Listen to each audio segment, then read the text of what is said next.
Hello students, आज हम सैलेजिनेला की स्पोरोफाइट के बारे में स्टडी करेंगे।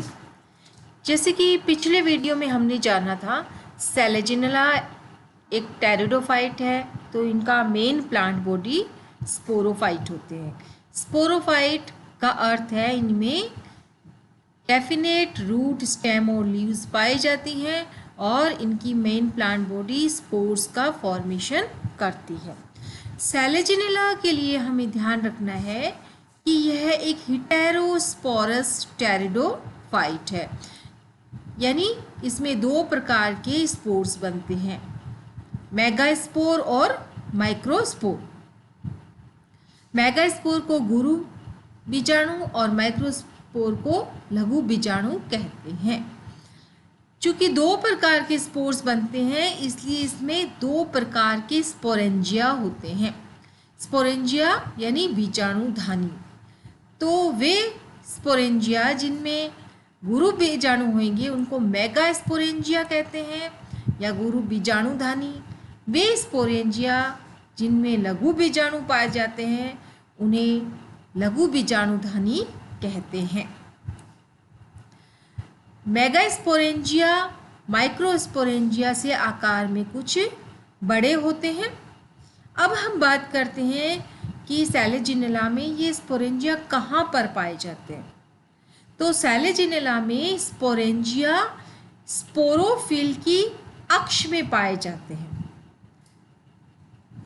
और उन स्पोरोफिल को भी विशेष नाम दिया गया है, जैसे माइक्रोस्पोरोफिल और मेगास्पोरोफिल।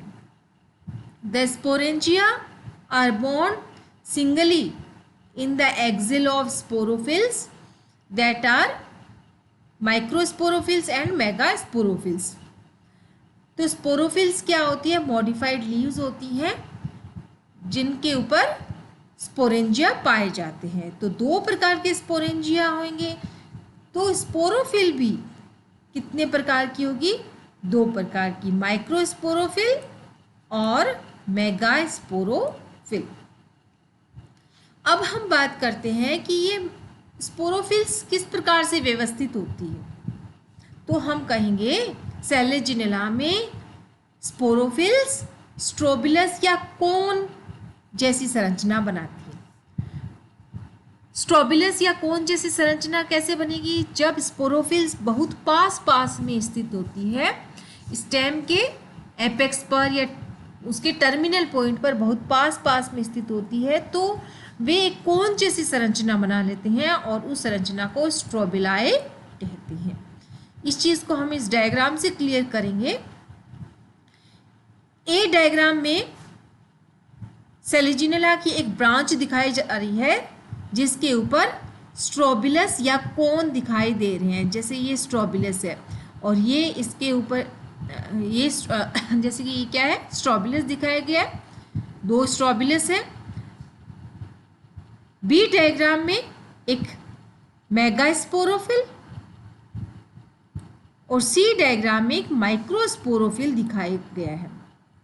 देखिए मेगास्पोरोफिल है ये और इसके आधार पर ये मेगास्पोरेंजियम स्थित है। ये माइक्रोस्पोरोफिल है और इसके आधार पर ये माइक्रोस्पोरेंजियम स्थित है। इस प्रकार से हमने देखा कि मेगा और माइक्रोस्पोरेंजियम सैलेजिनेला में मेगा और माइक्रोस्पोरोफिल्स के आधार पर पाया जाता है और दोनों स्पोरोफिल्स जो है एग्रीगेट होकर यानी इकट्ठी होकर कोन जैसी संरचनाएं बनाती हैं। नेक्स्ट डायग्राम में हम यहाँ पर देख रहे हैं कि इनका डिस्ट्रीब्यूशन किस प्रकार से होता है। माइक्रो और मेगास्पोरेंजियम जो है स्ट्रोबिलस में किस प्रकार से पाया जाता है। Mostly found in same strobilus, यानी अधिकतर माइक्रो और मेगास्पोरेंजियम एक ही स्ट्रोबिलस या कोन में पाए जाते हैं, लेकिन कई बार कोन जो है वो मोनोस्पोरेंजिएट होता है, यानी या तो उसमें मेगास्पोरोफिल्स पाई जाएगी या केवल माइक्रोस्पोरोफिल्स। तो उस स्थिति को क्या कहते हैं? मोनोस्पोरेंजिएट कहते हैं। डायग्राम से इस बात को क्लियर होएगी। जैसे पहले ये फिगर 10 जो है उसमें आप देखेंगे ए डायग्राम सैलेजिना रुपेस्ट्रिस का है। इसमें जो स्ट्रोबिलस या जो कोन पाया जा रहा है उसके केवल आधार पर मेगास्पोरेंजियम पाए जा रहे हैं। बाकी के जो भी स्पोरेंजियम है वो आप देख रहे हो माइक्रोस्पोरेंजियम है। केवल आधार पर ही मेगास्पोरेंजियम पाए जा रहे हैं। बाकी के जो तीनों स्पोरेंजियम है, आमने सामने के जो तीनों स्पोरेंजियम है वो माइक्रोस्पोरेंजियम है। बी डायग्राम जो है सेलेजिनेला क्राउसियाना का है। इसमें एक विशेष स्थिति पाई जा रही है, केवल एक ही स्पोरेंजियम मेगास्पोरेंजियम है, बाकी सारे स्पोरेंजियम जो है वो माइक्रोस्पोरेंजियम है। सी डायग्राम देखिए, सेलेजिनेला इन एक्विलीफोलिया, इसमें एक साइड वाले स्पोरेंजियम मेगास्पोरेंजियम और दूसरी साइड वाले माइक्रोस्पोरेंजियम पाए जा रहे हैं। फिगर 9 में सेलेजिनेला कस्पिडेटा का डायग्राम इसमें दिखाया जा रहा है। इस डायग्राम के माध्यम से ये बताया जा रहा है कि यहाँ पर जो स्ट्रोबिलर रीजन जो है वह ब्रांच का या स्टेम का टर्मिनल पॉइंट नहीं है, बल्कि उसके ऊपर भी वेजिटेटिव पार्ट जो है वो ग्रो हो सकता है। सामान्यतः तो कोन जो है स्टेम या ब्रांच के एपेक्स पर पाया जाता है, लेकिन अपवाद स्वरूप सेलेजिनेला कस्पिडेटा में उस कोन के ऊपर भी वेजिटेटिव पार्ट जो है बन सकता है। नेक्स्ट हम पढ़ेंगे स्पोरेंजियम का डेवलपमेंट किस प्रकार से होता है। सेलेजिनेला को लिए आपको विशेषतः ध्यान रखना है कि इसमें यू स्पोरेंजिएट प्रकार का डेवलपमेंट होता है। यू स्पोरेंजियम डेवलपमेंट का अर्थ है स्पोरेंजियम का निर्माण एक कोशिका या एक स्पोरेंजियल इनिशियल से न होकर कोशिकाओं के एक समूह से होता है, जिसको स्पोरेंजियल इनिशियल कहते हैं। जैसे कि आप इस डायग्राम में देख रहे हैं स्पोरेंजियल इनिशियल, यहाँ पर फॉर एग्जांपल आपको 3 कोशिकाएं या 3 सेल्स दिखाई गई है जिनको स्पोरेंजियल इनिशियल कहते हैं। तो यू स्पोरेंजिएट प्रकार का डेवलपमेंट वह होता है जिसमें स्पोरेंजियम का निर्माण कोशिकाओं के एक समूह द्वारा होता है। नेक्स्ट पॉइंट है कि sporangial initial divide periclinal to give jacket initial and archesporial initial.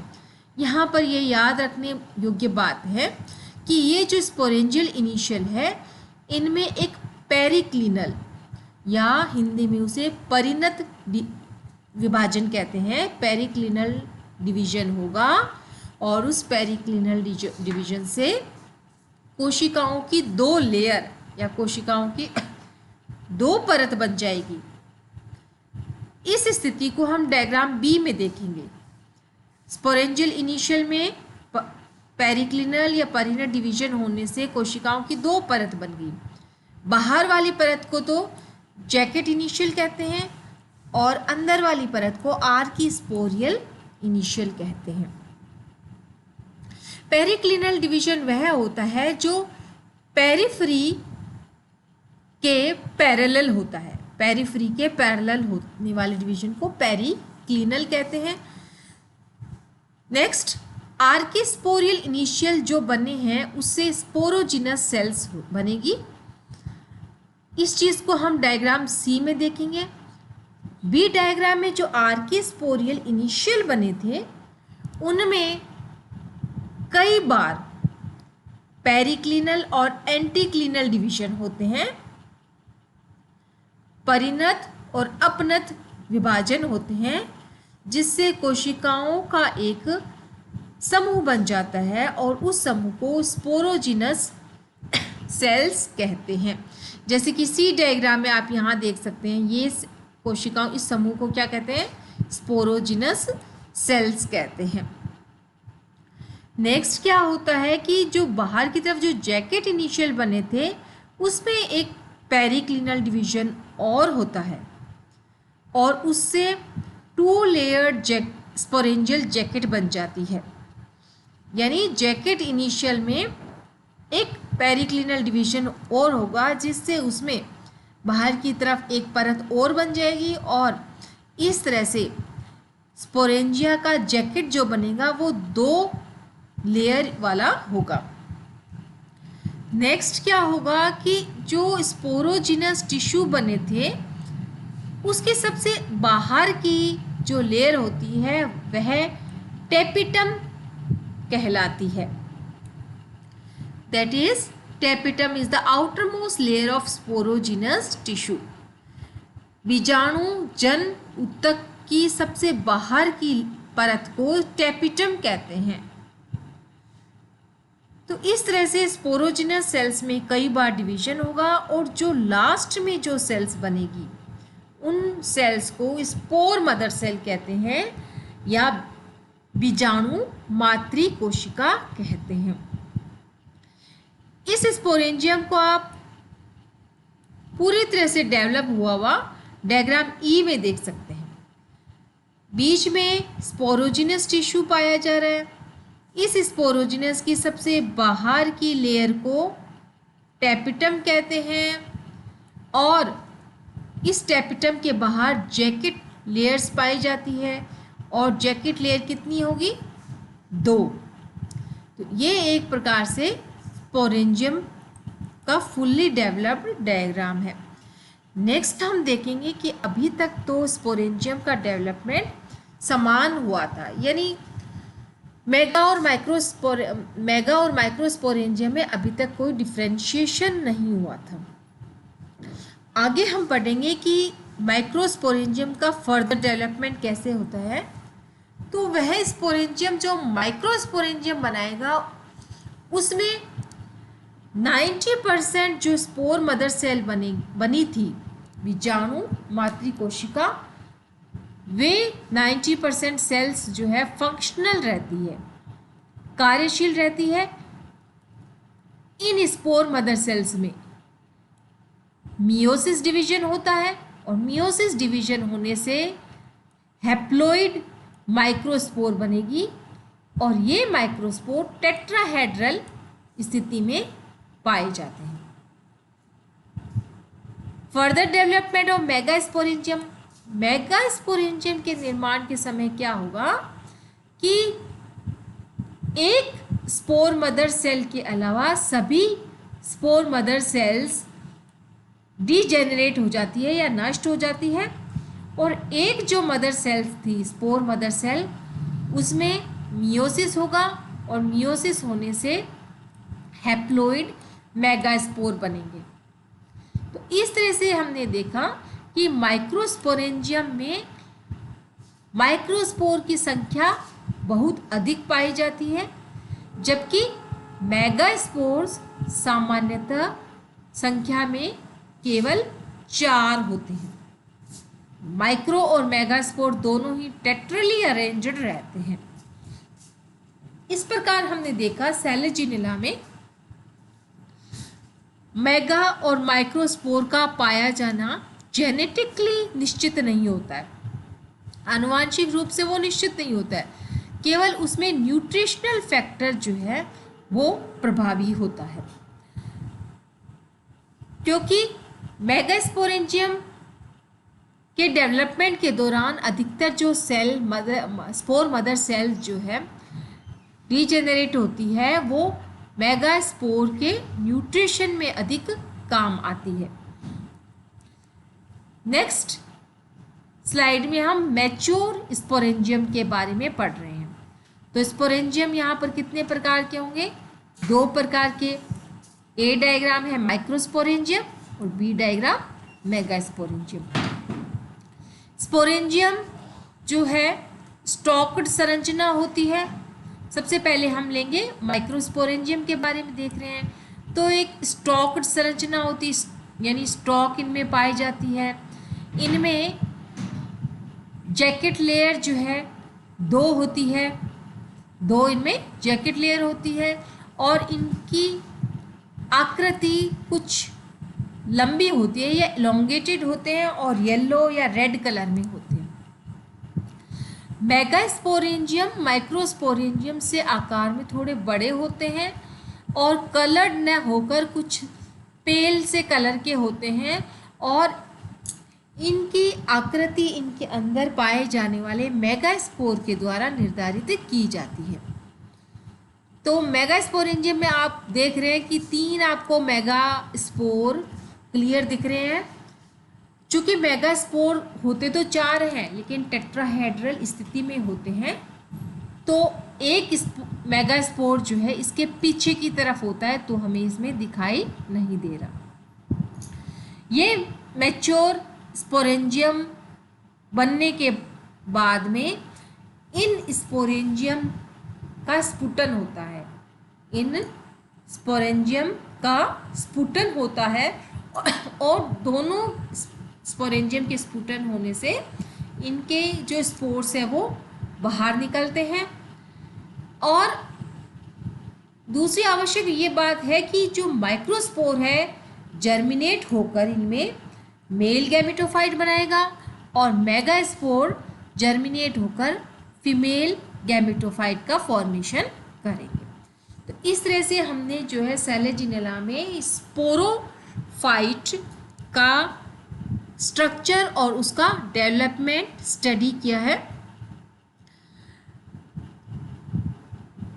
Spore या माइक्रोस्पोर और मेगास्पोर जो है स्पोरोफाइट की अंतिम कोशिका इसमें होते हैं और आगे इनसे जो है गैमेटोफाइट का निर्माण होना होता है।